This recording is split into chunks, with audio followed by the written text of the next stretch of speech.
Saludos cordiales, les habla Pastor García, terapeuta regresivo reconstructivo, coach ejecutivo, director general de Excelencia Nación Coaching para el Ser Humano Integral y autor del libro Terapia Regresiva Reconstructiva, Trascender al Siguiente Nivel.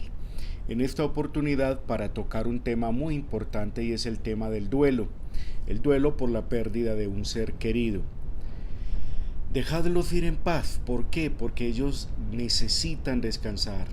Y más que ellos necesiten descansar, eres tú quien necesitas descansar, eres tú quien necesitas también regresar con tu vida, retomar el camino, retomar nuevamente la vida que sigue y la historia nueva que se empieza a escribir a partir de ti mismo y a partir de ti misma, sin esa persona que se ha ido, sin esa persona que ya no está entre nosotros.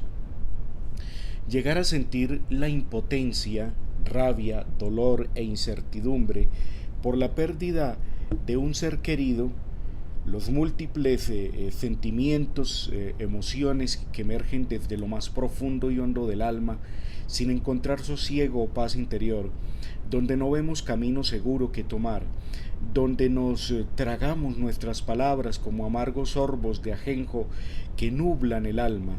Son situaciones por las que muchos hemos pasado y posiblemente pasaremos a lo largo de la vida, donde las palabras, compañía y condolencias de terceros resultan ser tan vacías e inciertas como el vacío de nuestro corazón al perder a ese ser amado que ya no está entre nosotros. Y he hecho esta pequeña introducción porque es generalmente lo que muchas veces percibimos, lo que muchas veces sentimos o vivimos cuando hemos perdido a un ser querido. Sentimos incertidumbre, sentimos rabia, terror, miedo y también ingresamos en una ausencia de paz interior, de gozo, de contentamiento, donde ya ninguno de esos valores o emociones hermosas están entre nosotros o las podemos percibir de la misma medida en que lo hacíamos cuando la persona estaba viva. Cuando muere un ser querido, entramos en unas etapas que según los expertos hacen parte del duelo que tenemos que vivir al ya no contar con la presencia de ese ser querido que se fue, que ya no está entre nosotros. Ahora, ¿qué es el duelo? Pues para conocer el duelo, primero debemos de saber de qué se trata. El duelo es un proceso de adaptación que provoca sentimientos, pensamientos y conductas asociadas a la pérdida, ¿sí? Y no solamente la pérdida de un ser querido, sino también cuando se acaba un romance, cuando se acaba una relación de pareja, cuando se acaba una empresa, cuando sales de un trabajo y ya nunca más vas a regresar allí a verte con las personas con las cuales trabajaste durante tantos años. Allí también se da esta etapa del duelo, pero en esta ocasión queremos enfocarlo especialmente en la pérdida de un ser querido, de esos seres queridos que ya no están entre nosotros. Y si tú en este momento estás pasando por esa etapa donde hace poco perdiste a un ser querido y que es muy fuerte y que sientes que es insuperable, pues este espacio y este momento es para ti, para que te familiarices bien con las diferentes etapas del duelo y sobre todo que entiendas un poco más. Algunas de las cosas que suceden en el duelo o etapas del duelo son la negación, la rabia, el regateo, depresión y aceptación, que sería como la última etapa del duelo. Entonces, negación, nos, nos negamos a creer que ese ser querido ya no está entre nosotros, que esa persona se fue, que esa persona ya está en otra dimensión espiritual, en una dimensión donde no requiere de materia, o sea, del cuerpo físico, así como le conocimos entre nosotros, que está en una dimensión donde solo es espíritu. Entonces nos negamos a creer de que ¿por qué mi papá se murió? No, eso es imposible, eso es mentira, eso es falso. Mi papá está vivo, mi mamá está viva, mi hijo está vivo.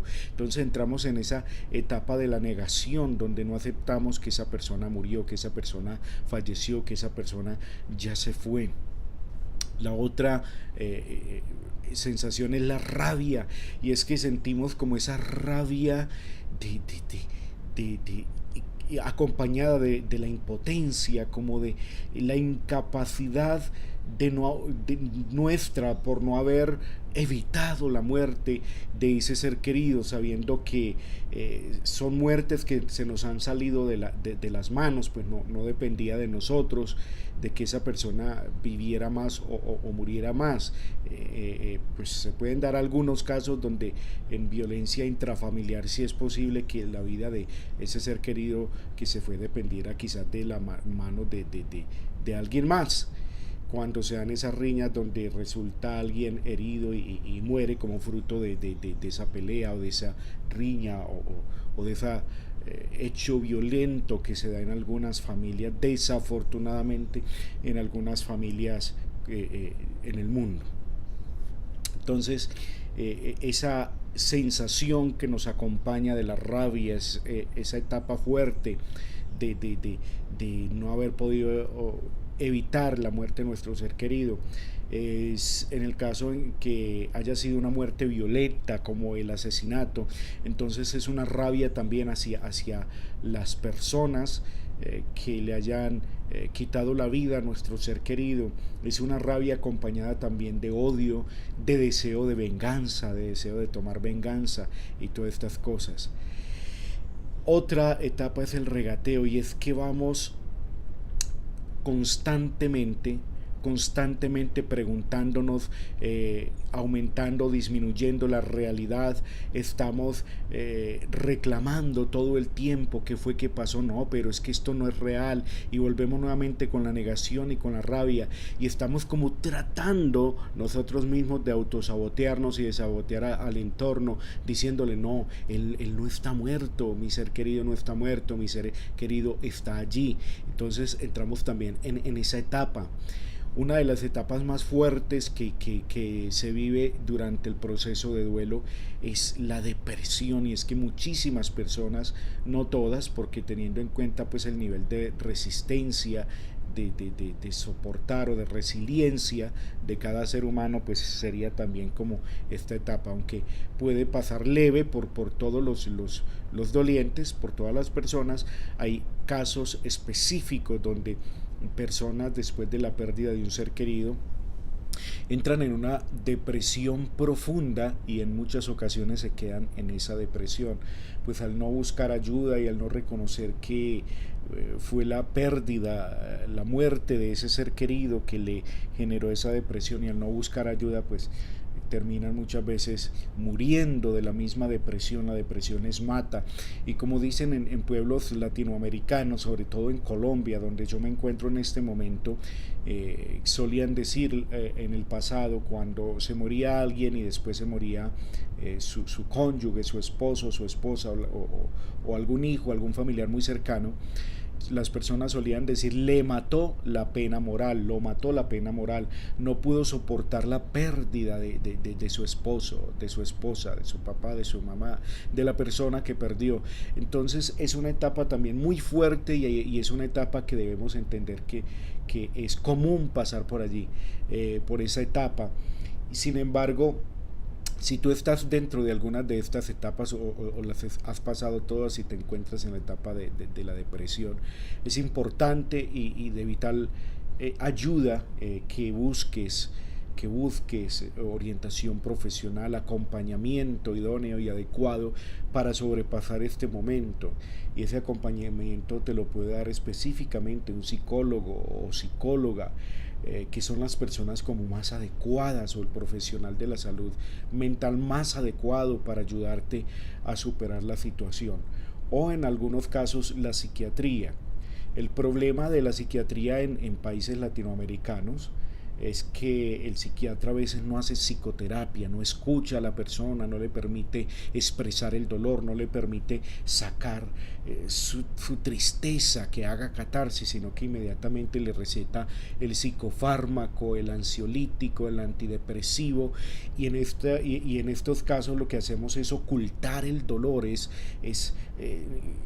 disfrazar esa terrible realidad, porque es una terrible realidad cuando tú la estás viviendo, de la tristeza, del dolor, del duelo, es disfrazarla con medicamentos, es estancarla y no dejar fluir. Hay que dejar fluir las lágrimas, debes dejar que fluyan las lágrimas, que fluya incluso la rabia, el llanto, las lágrimas, que grites si necesitas gritar para que esto te haga sentir mejor, para desahogarte, necesitas hacer eso, es muy importante también que lo hagas.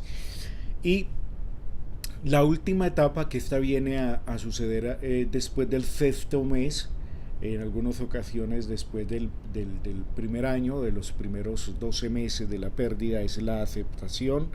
Y es que ya cuando han pasado todas estas otras etapas, es que la persona realmente acepta que ya su ser querido no está, que ya se fue.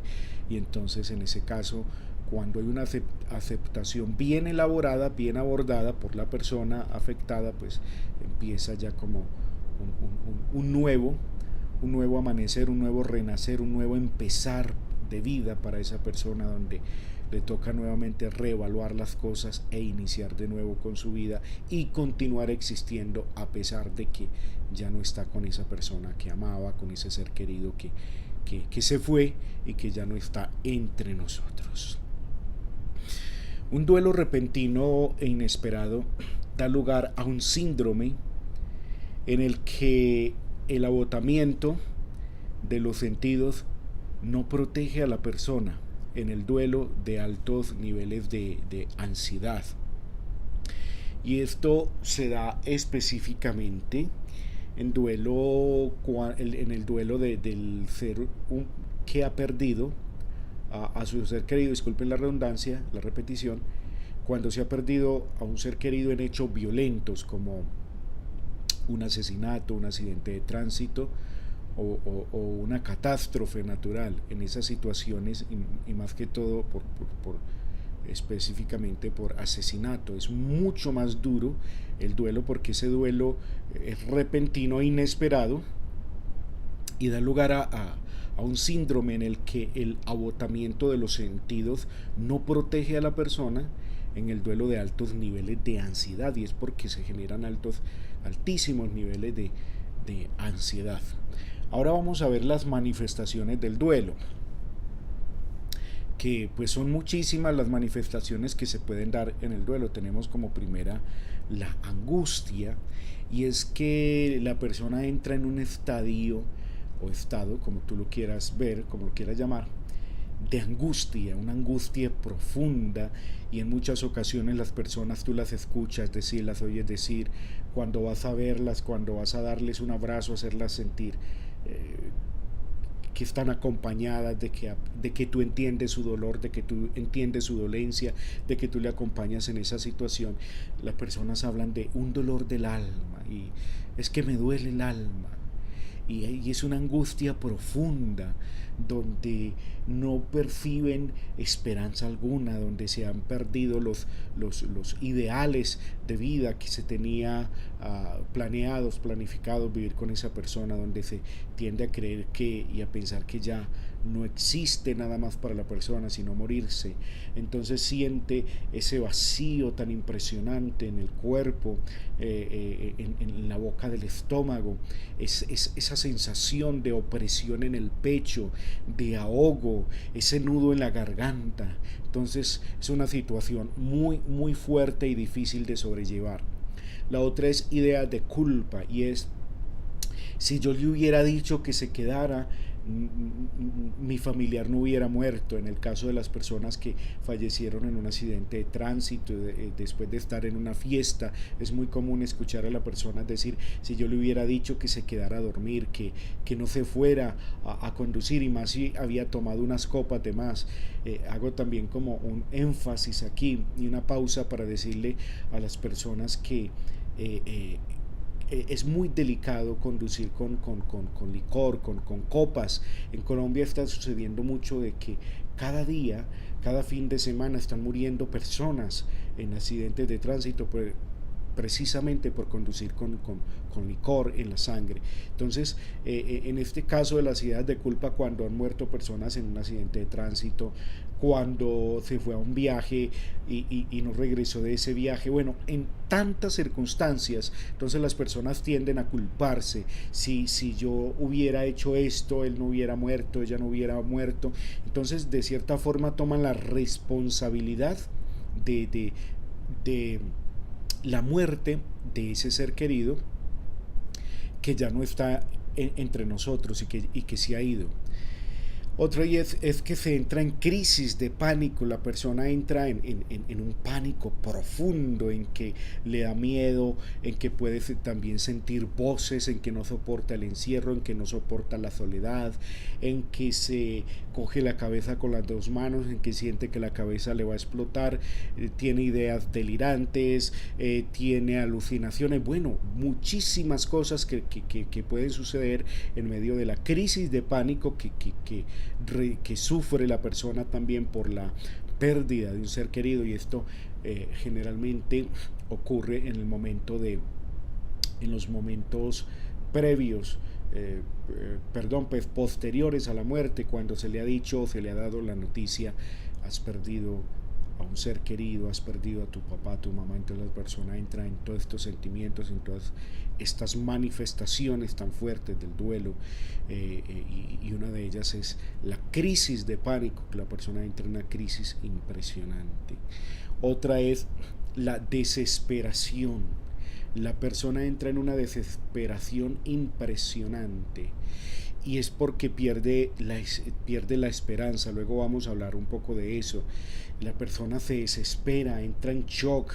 En ocasiones, lo que hacen mucho aquí en los pueblos latinoamericanos es que sedan al paciente, a la persona, le dan un ansiolítico para calmarle la ansiedad, o le dan un tranquilizante, y con esto le impiden como de que saque su dolor, de que manifieste lo que está sintiendo, lo que está experimentando en ese momento, cuando ya se le ha nublado la vida y no ve un horizonte seguro, cuando ya la visión de vida que tenía se nubla y se oscurece al perder a su ser querido.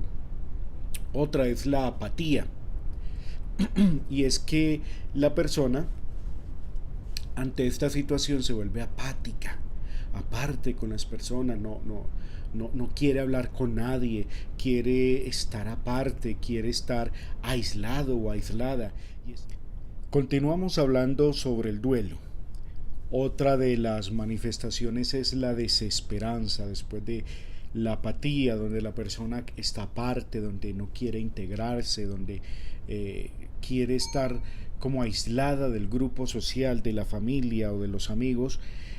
Otra de las manifestaciones del duelo es la desesperanza, donde la persona pierde por completo la esperanza, donde la persona siente que ya, y percibe la vida como algo oscuro, como algo incierto, donde ya sus ideales de vida han perdido valor, han perdido significado, y entonces entra también esa sensación de desesperanza, donde ya nada le anima a continuar, donde se quiere estancar o quedar estancado o estancada en la vida.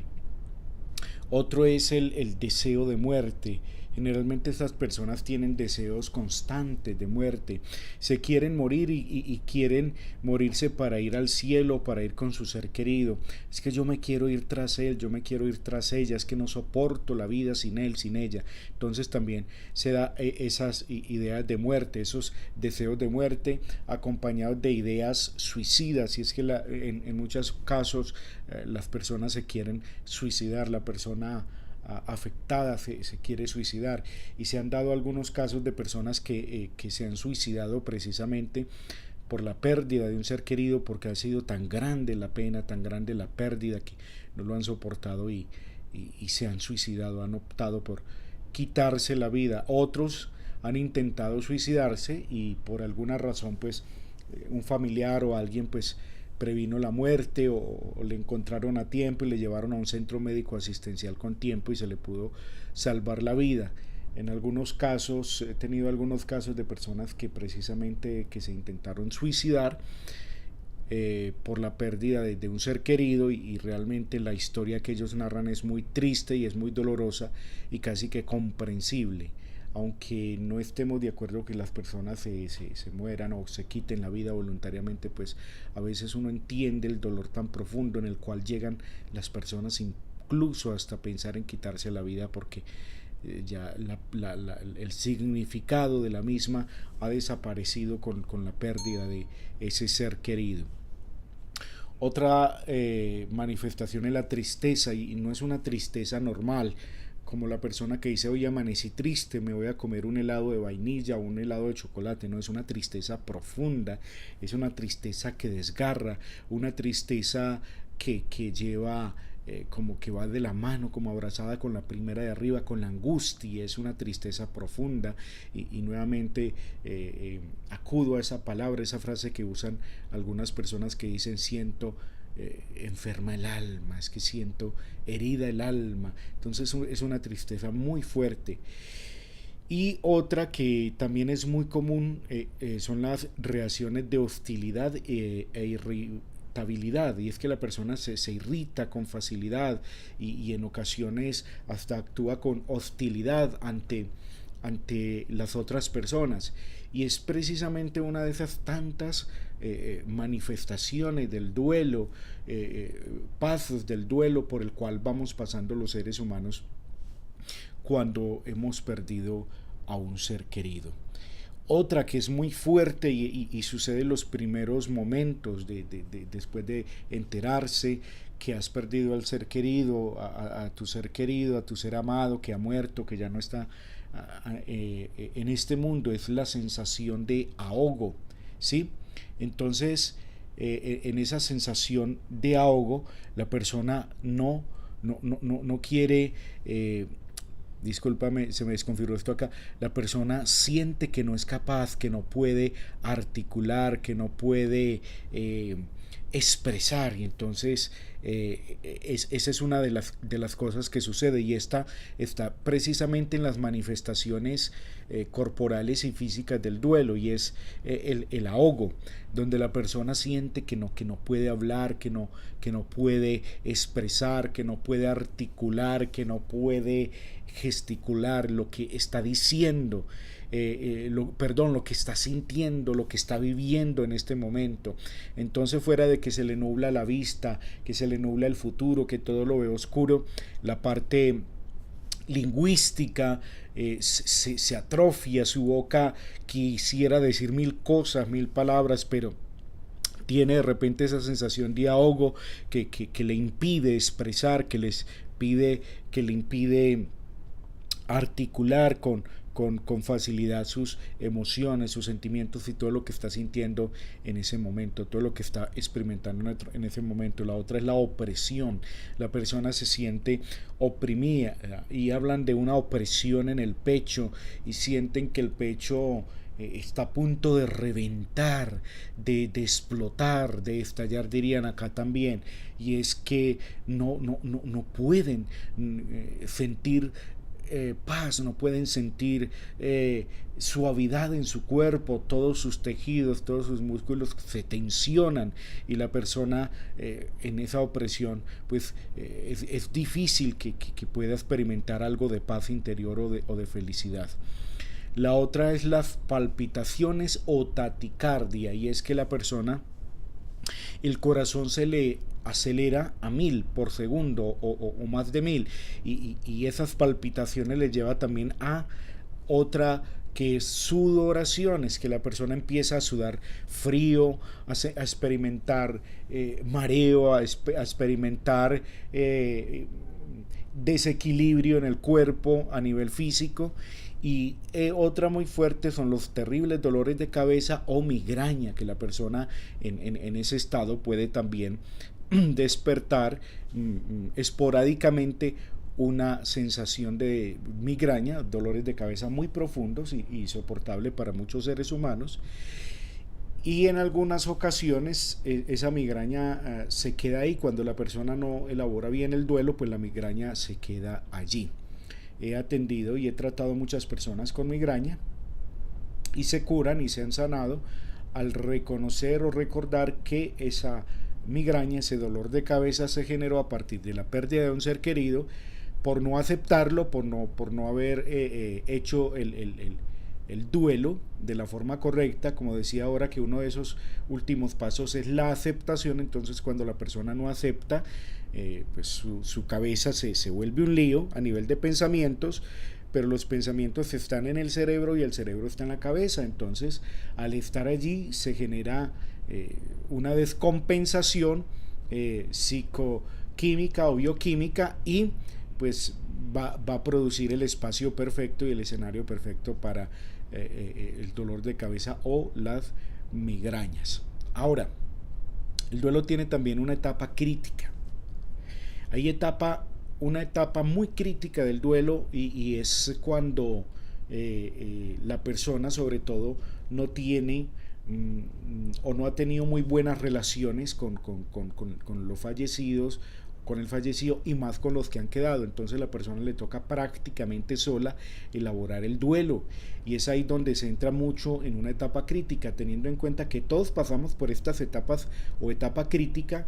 La persona que quizá no tiene muy buenas relaciones sociales con sus familiares, con los amigos, con las personas que le rodean, al perder un ser querido, pues para él o para ella es mucho más difícil elaborar el duelo. Entonces entramos en una etapa crítica de ese duelo, y en esas etapas críticas entramos entre la negación, el rechazo y el autorreproche, donde ya habíamos hablado al principio, donde eso no pasó, eso es falso, eso es mentiras, y luego la persona se autorreprocha a sí misma: yo por qué lo dejé ir, porque dejé ir a mi ser querido, yo pude haber evitado que muriera, que le pasara ese siniestro. Entonces entra también en esto del rechazo, la negación y el autorreproche por la muerte de ese ser querido. Es una de las partes críticas del duelo.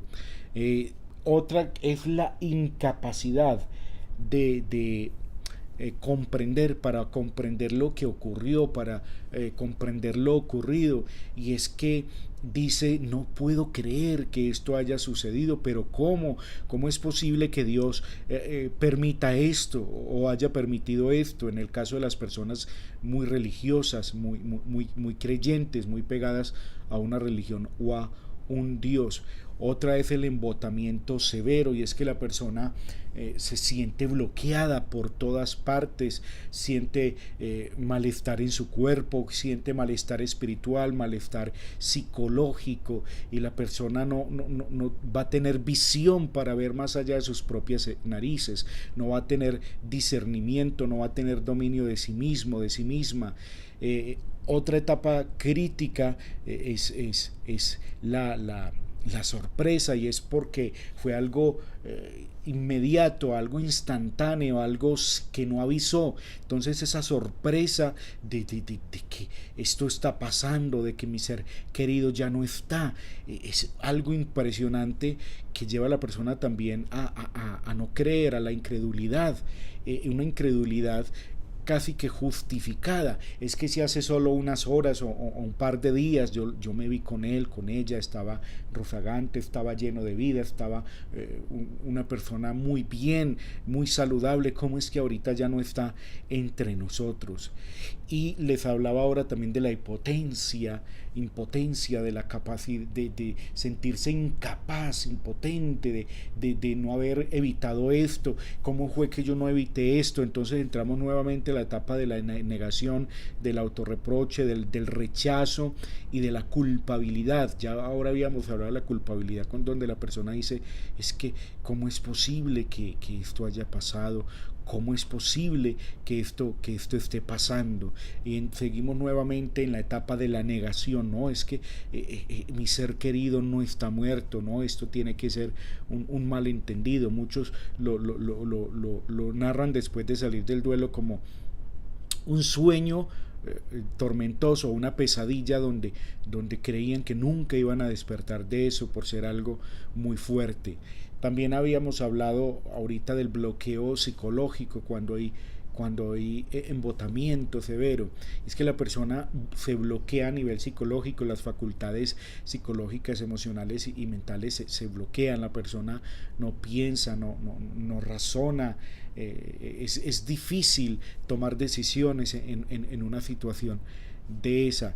La otra es que siente mucho dolor y se obsesiona, la persona se obsesiona con cosas del pasado, por ejemplo, con algo que vivió con la persona en cuestión, con la persona que ya no está presente. Entonces es un dolor psicológico, físico, emocional, y lleva también a las obsesiones, donde la persona está obsesionada con creer que no es real, y a la vez también se obsesiona trayendo y evocando el pasado.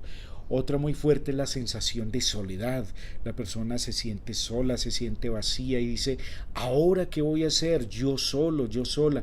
Pero no es una soledad tanto de compañía, sino de que ahora que voy a hacer yo solo en el mundo, sola en el mundo. Suelen decir niños o niñas, personas, cuando papá o mamá se ha muerto o una de las personas adultas de la casa se ha muerto, entonces dice, yo qué voy a hacer ahora, y experimenta esa persona un gran vacío, y no es un vacío como de alimentos o un vacío económico, sino un vacío del alma, ni siquiera un vacío afectivo desde la parte psicológica, sino que es algo mucho más allá de lo afectivo, porque ya se fue, porque ya no está, porque nunca más volverá, porque nunca más volveré a ver esa persona.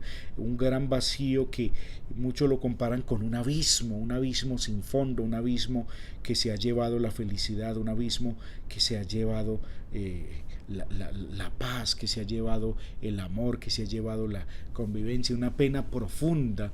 Y volvemos nuevamente a usar esa frase que usan los colombianos, las personas adultas sobre todo, una pena muy honda, y hablan de una pena muy honda o de tengo el alma herida, es que me duele el alma, y es precisamente porque al saber que esa persona ha muerto, que esa persona ya no está, pues experimentan esa pena tan profunda. Nuevamente la rabia por muchísimas situaciones que se presentan, porque a veces creen que son responsables de la vida de esa persona, de la suerte de esa persona, que si le hubieran dicho a la persona que estuviese allí, o si la hubieran acompañado, si hubieran estado con ellos, con la persona en cuestión, quizás no hubiera muerto. Y nuevamente volvemos a tocar la tristeza. Es una tristeza profunda que llena el alma, y desde el alma se despliega todo el cuerpo. Y lo más común que sucede en esto, que es muy frecuente, son las somatizaciones. Cuando la persona tiene todas estas situaciones anteriormente mencionadas, todas estas etapas críticas del duelo, y no las elabora, y no dialoga con alguien, y no le comparte a alguien o a una persona profesional competente, entonces la persona este dolor lo lleva al cuerpo, lo somatiza, y ahí es donde las personas se enferman. Ya habíamos hablado ahora de migrañas, pero muchas personas se empiezan a sufrir enfermedades respiratorias, enfermedades cardiovasculares, enfermedades del habla para expresar, enfermedades en los ojos, porque la persona ya hace una programación. Cuando la persona dice se me fue la luz de mi vida, y entonces la persona, al decir se me fue la luz de mi vida, y al decirlo constantemente, le está diciendo a su cerebro que si se le fue la luz de su vida, pues ya para qué ver, para qué mirar. Entonces el cerebro empieza a desactivar los nervios ópticos y todos los sistemas que dirigen y manejan los ojos y manejan la parte visual, y es cuando la persona se va volviendo ciega. ¿Por qué? Al perder la luz de su vida, o la luz de sus ojos que representaba esa persona de su vida, esa persona, ese ser querido que se fue, al repetir esto constantemente y creérselo, está haciendo una programación mental y le está dando la orden a sus ojos de que ya no los necesita. Igual muchas personas podrían decir se fue el sentido de mi vida, que su voz era música para mis oídos, que escuchar sus palabras, ya no quiero escuchar al mundo, ya no quiero escuchar a nadie más. Entonces le está diciendo al cerebro, apaga o bloquea el sistema auditivo porque ya se me ha muerto esa parte. Entonces también es muy común que las personas empiecen a sufrir del oído, que ya no escuchen con facilidad, y muchos empiezan a sufrir de sordera hasta perder el oído por completo. Entonces miren, queridos amigos, querido amigo, querida amiga que me estás escuchando, que me estás viendo en este momento, lo delicado que es no elaborar bien un duelo, y más aún lo delicado que es hacer esa clase de programaciones.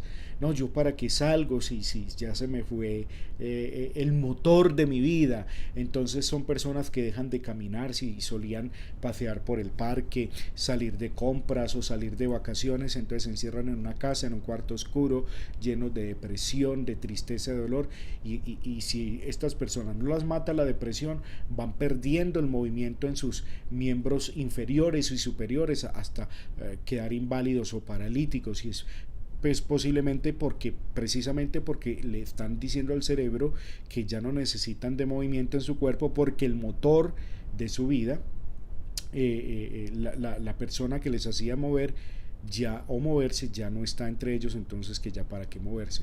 Entonces también tener cuidado con esto, porque cuando se somatiza el duelo en el cuerpo y no se elabora adecuadamente a partir del acompañamiento profesional de una persona idónea, profesionalmente calificada y capacitada para esto, entonces podemos terminar muy mal con enfermedades corporales muy fuertes, y es precisamente porque hemos somatizado el dolor psicológico y emocional de la pérdida de ese ser querido.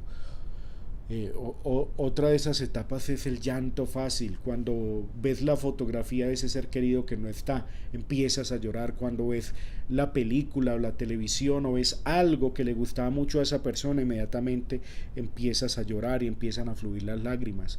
Cuando escuchas la música preferida, el disco preferido, también te puede llevar a llorar. Cuando te sientes un olor del postre o de la comida preferida de esa persona, entonces también se despierta el llanto fácil y surgen las lágrimas.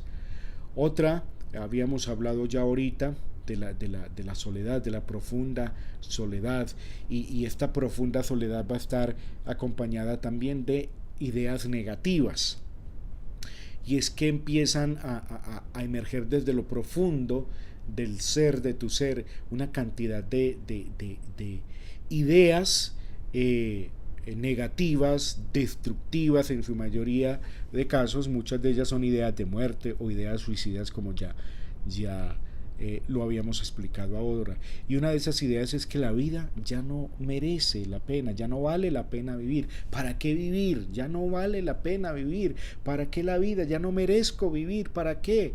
Si ya se fue lo que daba sentido a mi vida, suelen decir las personas, y entonces también estas ideas contribuyen a que, volviendo a lo de las somatizaciones, a que tu cuerpo empiece a manifestar todo ese dolor psicológico y termines con el deseo de morir, y a veces ese deseo se convierte en una realidad, te puede llevar a la muerte. Entonces tener muy en cuenta eso de cómo el duelo, cuando no se elabora bien, pues nos puede llevar a situaciones muy críticas. Aquí podemos ver muchas situaciones representadas en estas caras, en estas diferentes caras de las etapas críticas del duelo, y es precisamente representada por parte de los ítems que hemos mirado anteriormente sobre el duelo, ¿sí? Aquí repasándolos para que te familiarices entonces con las caras. Sabemos que todos los duelos tienen elementos comunes, sin embargo, cada caso y persona son únicos.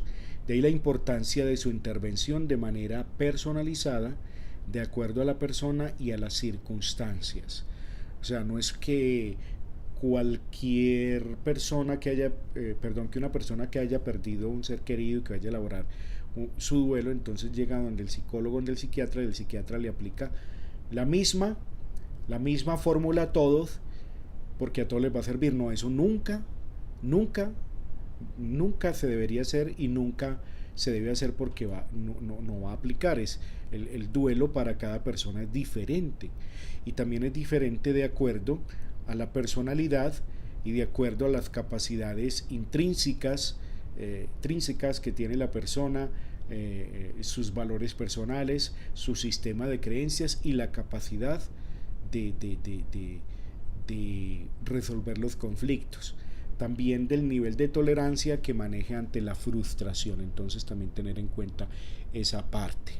Ahora, ¿cómo ayudar y facilitar las etapas del duelo? Es una situación muy fuerte y muy a veces hasta desagradable para el terapeuta o el ser querido que está cerca de la persona más afectada, del que perdió al papá, a la mamá. Entonces, en ese caso, si eres de la familia, pues va a ser muy difícil porque tú también estás sufriendo, porque tú también estás padeciendo por la pérdida de ese ser querido, y llegar a consolar al otro va a ser muy difícil porque al final van a terminar los dos envueltos en llanto y en lágrimas. Entonces va a ser algo muy difícil ayudar allí. Sin embargo, hay algunos consejos que te podrían servir para esto, y es para ayudar y facilitar las etapas del duelo. Una de ellas es permitir que la persona se despida de su ser querido en el féretro, ¿sí? Que se despida del cadáver, del cuerpo ya sin vida que está allí, que ya no está más con vida, de ese cuerpo que simplemente es ya un cadáver. Entonces permitirle a la persona que se despida de su ser querido en el féretro, representado en ese cadáver, en ese cuerpo sin vida que está allí. Facilitar también la articulación y verbalización del duelo, lo que les decía ahora, la importancia de verbalizar, de decir las cosas, a pesar de que haya ese taco, de ese ahogamiento, pues una vez te calmes, empezar a verbalizar, a hablar del duelo, a articular lo que no se dice con la boca. El corazón no lo expresa, el corazón se lo guarda y a veces la mente lo procesa y lo convierte en una creencia o en una pauta mental que se va a ir al cuerpo y se va a somatizar en una enfermedad. También es importante animar que exteriorice los sentimientos, que el ser querido exteriorice los sentimientos, que saque los sentimientos. Y volvemos a la segunda, facilitar la articulación y verbalización del duelo, que la persona hable de su pérdida, que hable de su ser querido. Es importante esto para que la persona vaya adquiriendo más facilidad para irse desprendiendo del dolor. También es importante explicar los síntomas del duelo. Si tú los conoces o conoces 2 o 3, pues explicar que vas a pasar por ahí, y que una de esas etapas y una de las más dolorosas es la negación, donde la persona no acepta pues lo que pasó, lo que sucedió. Ante el llanto, consolar. Sin embargo, si la persona más afectada entra en llanto, estando por supuesto en el momento, en las nupcias, ¿cómo se dice? Ya estoy confundiendo los conceptos, en las exequias es que se dice acá, es la despedida ya de la persona, cuando le llevan al cementerio, al mausoleo o camposanto, el lugar donde van a hacer la deposición de su cadáver. En ese momento, permitir que la persona llore, que fluyan sus lágrimas, y consolar con un abrazo o con un apretón de manos, o que estés ahí. En ese caso las palabras no sirven, las palabras son innecesarias. Entonces, evitar también decir palabras como es la voluntad de Dios, no, es que tan joven que está eso, que usted no ha perdido un hijo. No, esas palabras no sirven, y como nadie le está preguntando, por favor, nunca las diga, porque sería lastimar más a la persona en lugar de consolar. Algo que sirve mucho es que tú estés ahí, que la persona sienta, si no hables, que tú estés, que la persona sienta que tú estás ahí con él o con ella, y darle la mano, darle un abrazo a veces es más consolador y más gratificante que decir 1000 palabras muy bonitas o rebuscadas. Hablar de la pérdida es muy importante también para que la persona vaya elaborando bien el duelo, y es qué sucedió cuando se fue la persona, qué sientes que perdiste, ¿sí? Y podrías hacerlo en forma de preguntas. Ahora que ya no está esa persona, ¿cómo crees tú que puedes continuar la vida? ¿Sí?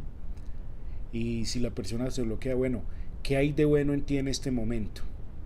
Como para continuar, ¿sí? Y sacar a flote o traer a colación las cosas más importantes, como los hijos, no sé, algo bonito, algo motivante, la profesión, algo que le motive, un hobby, algo que le motive a la persona. Si hay ideas suicidas, es útil reconocerlas y hablarlas, articularlas, o sea, expresarlas. ¿Para qué? También para recibir ayuda, porque cuando una persona no expresa lo que siente, se ahoga en sus ideas y en sus pensamientos, y puede tener también un final trágico. O en otro de los casos, que tampoco es el mejor, es que termina somatizando y enfermando su cuerpo. Respetar los últimos deseos de la persona que murió. Si la persona cuando murió dijo yo quiero que en lugar de que me lleven a una sala de velación y me tengan allí un día o una noche donde mucha gente esté llorando, quiero que inmediatamente me lleven al cementerio o a la cremación, pues es maravilloso cumplir esos deseos para que pues permitir que la persona descanse en paz, que se vaya más rápido, y también la familia y los dolientes, los seres queridos también, pues tengan menos exposición ante el dolor, porque mientras más tiempo pasen ante un cadáver, pues más dolor van a experimentar, ¿sí? También los comentarios fuera del lugar que se dan también en situaciones como estas. Si la persona pidió que le llevaran música, pues bueno, pónganle música en su despedida. Es muy importante eso, respetar los últimos deseos de la persona.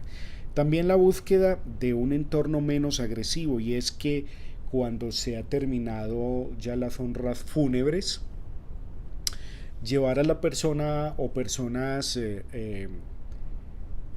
implicadas en el duelo, las que han tenido la pérdida, a un lugar bonito, gratificante, que no sea propiamente la casa donde estaba el ser querido, y que vea todas sus cosas, porque esto le va a generar mucha angustia. Entonces es recomendable que la persona, incluso si vivía en la casa con el ser querido que se fue, pues que después del entierro, pues la persona o personas estén unos días por fuera de la casa, para que tengan la facilidad de recuperarse y tener un poco más de energía, para que una vez regresen a la casa pues puedan con más fortaleza remover sus cosas personales, darlas en donación, o simplemente sacarlas de allí de casa. Entonces por eso es importante un entorno que no tenga agresividad, un entorno muy tranquilo, un ambiente de paz, de mucha tranquilidad, un ambiente sin ruidos, recogido, donde se sienta el recogimiento, donde se facilite también el apoyo de la familia, el apoyo familiar. También facilita la presencia de personas en las que la persona pueda compartir la pena, en que la persona diga, con este amigo o amiga puedo compartir mi pena, puedo desahogarme, puedo estar más tranquilo, más tranquila, y es bien importante eso. Ahora, para terminar, ¿qué no hacer en el duelo? Ya habíamos hablado qué hacer, ¿cierto? Entonces vamos, ¿qué no hacer? Y es, una de las primeras es impedir la despedida del cadáver, ¿sí? Impedir que la persona se despida del cadáver, de su ser querido que está allí. La otra es sedar, darle sedantes o tranquilizantes a la persona, que es impedir la exteriorización, ¿sí?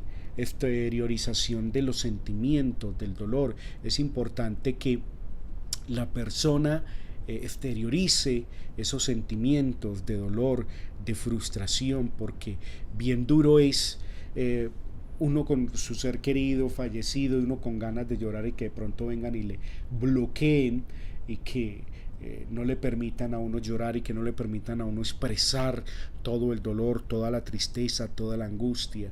Otra de las cosas que no se debe hacer en el duelo, ya había hablado ahora quizás de eso, es no hablar eso que usted no ha perdido un hijo, era la voluntad de Dios. Ay no, esas cosas tan horribles que pasan, no, evitar todo eso a toda costa porque nos va a hacer mucho daño, le va a hacer mucho daño al doliente y por supuesto también a nosotros porque socialmente ya nadie nos va a querer en sus grupos sociales o familiares cuando tenemos esa imprudencia o indiscreción al referirnos así o usar esa clase de lenguaje ante eventos tan fuertes y tan desafortunados como la pérdida de un ser querido o en los momentos donde se está elaborando el duelo. Nosotros somos los que tenemos miedos a la muerte y al sufrimiento. Por eso no queremos que se hable de ello y estamos incómodos con los familiares del fallecido, por lo que repercute en el tratamiento del duelo. Ahora bien, en conclusión, el duelo es un proceso personal e individual, que en la mayoría de los casos requiere de acompañamiento profesional y más aún cuando el afectado no tiene buenos vínculos familiares con los que están en su entorno, como hijos, hermanos, o es una persona que es hijo único, hija única o ha perdido a uno de sus padres. En ese caso es de vital importancia el acompañamiento terapéutico, ya lo había dicho ahora. Algunos consejos para la familia o personas cercanas es que le acompañen sin hablar demasiado, permitiéndole al afectado que exprese, verbalice todo su dolor y que cuente la historia de vida con su ser querido, haciendo principal énfasis en esos momentos o situaciones más felices que se vivieron. Yo siempre reitero mucho eso a la persona y a las personas, y es hacer un énfasis especial en esos momentos bonitos o en esas vivencias bonitas, especiales y hermosas que se vivieron con el ser querido. Entonces, para que cuando se recuerde, evitar recordarle en el féretro o en la sala del funeral o en el cementerio, sino recordarle esos momentos vividos bonitos, de una fiesta, de una celebración, de un reconocimiento, de un logro, bueno, de una meta alcanzada. Entonces es muy importante tener en cuenta eso. En el campo terapéutico existen muchos y muchísimos enfoques terapéuticos para ayudar en el proceso de duelo por pérdida de un ser querido. Ahora bien, desde mi experiencia trabajando el duelo, la mejor terapia para conseguir resultados maravillosos y duraderos es la TRR, la terapia regresiva reconstructiva. Pues encuentra la raíz de la tristeza profunda y situaciones generadas por el duelo o traídas de otros momentos de la vida y que la pérdida actual solo han despertado, en ese caso, la pérdida actual como un detonante que desvela lo oscuro y oculto del inconsciente, donde ocultamos nuestros demonios o miedos de la infancia o de otros momentos de la vida. Y allí la terapia regresiva reconstructiva hace un valioso aporte o trabaja donde, en muchos casos, la persona se sana emocionalmente por completo de sus traumas o situaciones emocionales apremiantes producidas por la pérdida. Entonces, ahí les recomiendo que si tú quieres salir realmente rápido de esa situación de duelo y crees que ya es el momento para elaborarlo, para abordarlo profesionalmente, que te busques hoy mismo, ahora mismo, un terapeuta regresivo reconstructivo, una persona especialista en esta terapia, en la terapia regresiva reconstructiva, para que así, como digo yo y dice mi libro, así trascender al siguiente nivel, a un nivel de vida donde ya sabes que ese ser se fue, pero que tu vida continúa y que la vida de esa persona aquí en este plano terminó, pero que la tuya apenas comienza o está en el mejor momento de tu vida. Mil gracias por estar con nosotros en este espacio de Sanando tu Niño Interior con terapia regresiva reconstructiva y en el tema de este mes donde hemos estado hablando sobre dejarlos ir en paz, sobre el descanso eterno de nuestros seres queridos y en esta ocasión sobre el duelo. Mil gracias por estar con nosotros. Recuerda que te puedes contactar conmigo directamente en pastorgarcia.com, en la página web, o en contacto@pastorgarcia.com. Gracias por estar con nosotros. Recuerda que yo soy Pastor García, terapeuta regresivo reconstructivo, y que siempre estoy a una llamada o clic de distancia. Bendiciones y hasta pronto.